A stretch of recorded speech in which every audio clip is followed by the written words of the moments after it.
Inside of today's video, we're going to be going over why Liberty Falls is a hidden gem. And you guys heard me absolutely correctly. Yes, this map is a hidden gem. But before we go on this journey, let's go back to COD Next, where this map was announced. Now, I think we can agree that the reception of COD Next wasn't really the most positive reception a map has ever gotten. And with this being the first COD Next event to actually feature zombies, Liberty Falls came across as a massive letdown to the community. And there are loads of opinions and different reasons for this in the room, and it really didn't take long for Liberty Balls to start trending. However, what we didn't realize is that Liberty Falls was going to be Liberty Fun. A lot of the hate towards this mode came very quickly based on things such as the hard looking like Warzone. Hardcore fans felt that the map was too open, and also the content creators that were invited to COD Next, who happened to be multiplayer players, and there were some zombie ones there, were showing the community how easy it was to get to high rounds, with literally one of the most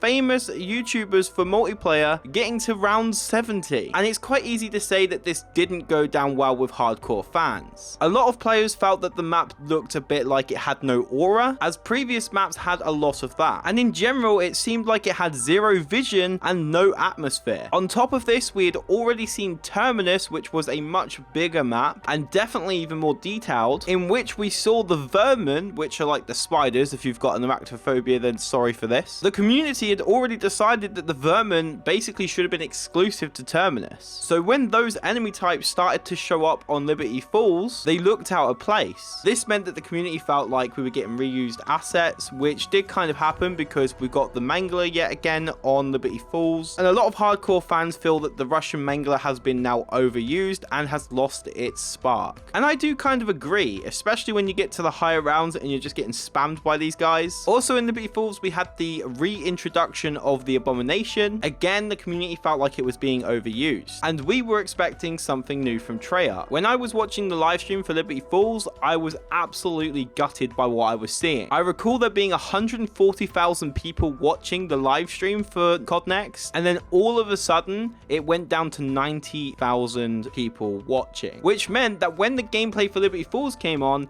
50,000 people decided to tune out. Another thing that didn't help the map was the fact that the side Easter eggs were disabled, meaning that when Dalek was there or anybody else, they were unable to explore the map's other side Easter eggs. Efarella wasn't in there was no bowling, there was no music Easter egg, and the only thing they had was the wave jet gun, but that even didn't have its full quest. Not only that, the map felt like it was too colorful and felt like an MP map. For some players, the jet gun being reintroduced when they didn't feel it worked on transit, not a lot of people were hyped for it, and it did look a little bit boring. You had people saying that it looked too casual, they didn't like that it didn't have a pack-a-punch quest or power, and hardcore fans and just fans in general that were here for zombies felt as if they had been waiting yet again a number of years just for another game to be like Vanguard. And with Treyarch catering to Warzone fans over the OG Zombies fans. Another gripe that the community had is that we get to see Richthofen in the intro cutscene, but you don't play as Richthofen, which we've never had that before. Most cutscenes, the people that we see in them,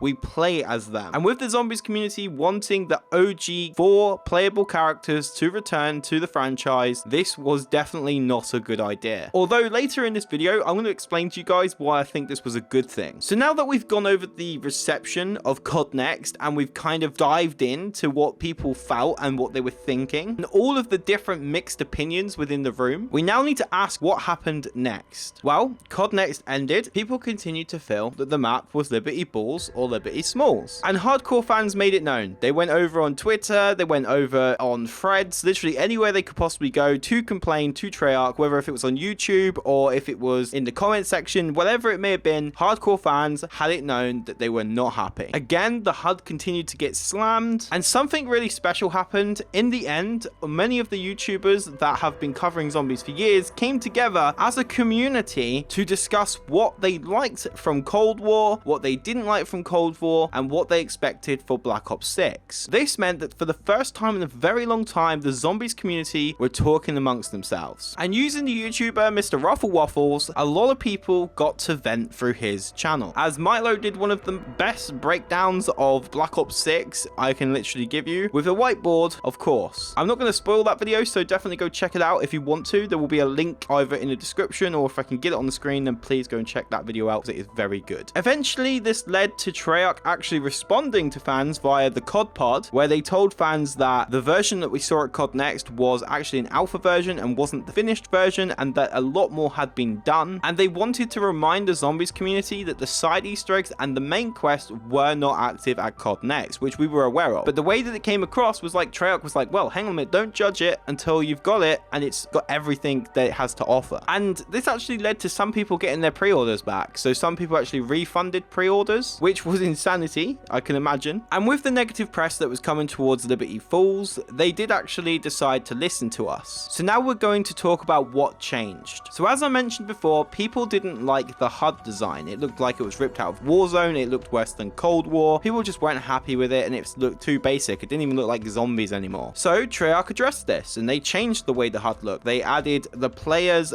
character image. So this was something that we had all wanted, a player portrait. And although this seems like such a small change, it did add something to it because it made you feel like you were playing as that character. It's a strange illusion. And for the final change before launch, we were told that the map's tone was going to be changed a little bit by making the map grayer. And it's good to say that people were just not happy with this. People continued to get refunds. People weren't happy with zombies. They didn't think it was going to be a good game. Nobody had any confidence in Black Ops 6 anymore. Even people that were hardcore and going to stick around and kept their orders, including myself, were unsure about zombies. And it got to a point where it seemed like Treyarch couldn't change anyone's opinion on this. However, the date for the game's initial release got ever closer, eventually releasing on the 25th of October 2024. And on the launch of the game, there was no Easter eggs on either of the maps. There was no main quest, there was no side Easter eggs, there was nothing but round-based zombies. And for hardcore fans, this was a pretty good decision, as it allowed them to play the game round-based, do rounds, get familiar with the map, and all of the new and returning systems, and it wasn't long before people got to realize that Liberty Falls was actually Liberty fun. Myself personally, I've realized that this map is good for camo grinding and leveling, and now with directed mode being out and being able to have constant rounds of round 15, so basically a bot lobby, this is really good for doing camos, and especially when you have to get rapid kills. The map is spacious, allowing for you to get those easier, but whilst you do this on round base, don't get me wrong, this map can be deadly. Specifically for this map, a lot of the zombies do seem a bit faster. They do give you a lot of mangler spam, and the abominations can be crazy to take down. But when you're playing this on directed mode, it is so good for leveling your camos, leveling yourself, and also doing battle pass tiers, whilst also being good for camos. People began to consider Terminus as the more hardcore map, and people then started to accept that Liberty Falls was the sister map, and that was a more casual map. And this was told to us on the COD pod by Kevin Drew, as in his words, it was the place where if you don't feel like you're really up for playing too heavily today and doing the main quest, then Liberty Falls has you covered. And even the hardcore fans have started to find that it's quite a fun map to do casually, and this includes myself. On top of this map, one of the things that really helps it is that it has an abundance of side Easter eggs. It's got the Etherella trap, which allows you to become Etherella. You can do this in the boss fight arena as well. You can literally do bowling. It has a music Easter egg. You have shoot can alley, where you have to shoot cans and then it will give you a free perk. There's a melee macchiato Easter egg as well with a vending machine, and there is so much more that we haven't discovered probably. And this is one of the things that Treyarch said they were going to go all out on, and that was side Easter eggs. And for Liberty Falls, they definitely did this, and I think that's partly why it was so successful, because the main quest for this map is not hard by any means. It's quite easy, it's very simple, it's literally just get this canister, kill a HVT, defend an area, and it's quite simple. Earlier in the video, I explained why I felt that it was good to include Richtofen into this map's intro cutscene, and this is the reason why. Liberty Falls serves as the first chapter of Black Ops 6's Zombies storyline, and with it being a casual map, and I think this was a good decision, it's a nice starting point for anybody who's never done Easter eggs before. And I do agree that whilst the quest is easy, it is also quite challenging and still quite fun to do. You will find yourself wanting to replay the map, I can guarantee that. So I think it serves as a decent entry point for new players. And on top of that, we had the storyline for Dr. Panos, which I think was interesting because we've still got potentially another 4 maps to find out what this is all about out and to see how this story unfolds. And also that ending cutscene where Panos takes our bodies and escapes the dark ether, I'm very interested to see where that leads to. And again, people started to realize that the Vermins actually work. We thought that they were going to be exclusive to Terminus. We felt that they should have been, but they do work. And although the map can be quite open at times, it definitely still feels like a challenge. And I think it's good to say that people's perceptions have changed since launch because they've had more time to play. They've been able to use the map to grind for camos, for levels, and people have learned different ways to play the map. In Black Ops 6, they introduced rewards for completing main quest Easter eggs. And when you complete the main quest for Liberty Falls, you don't only gain access to a new calling card, but you also get a new variation of the ray gun. And this comes in the form of the Project Janus variant. And you can see this on screen now. It's basically black with like these warning colors. And I think it's quite an interesting version to play with. And I also think that this is a nice little reward for completing the main quest. And it's going to be interesting to see what people think of Citadel of the Dead and whether if it's going to be a casual map like Liberty Falls or if it's going to be more hardcore than Terminus. It's definitely yet to be seen. It'd also be interesting to see how big Citadel of the Dead will be, as personally I like the smaller maps where they feel even more challenging. And while people weren't happy that the map had no Pack-a-Punch quests, I think this was the right thing to do, because the way I think about it, when I want to get a video with something and I want to upgrade it and I need to make a video of me playing with a certain weapon, I instantly think of Liberty Falls. Can just literally open 5 doors and there's Pack-a-Punch. And so in terms of casualness, I will definitely say that Kevin Drew described this map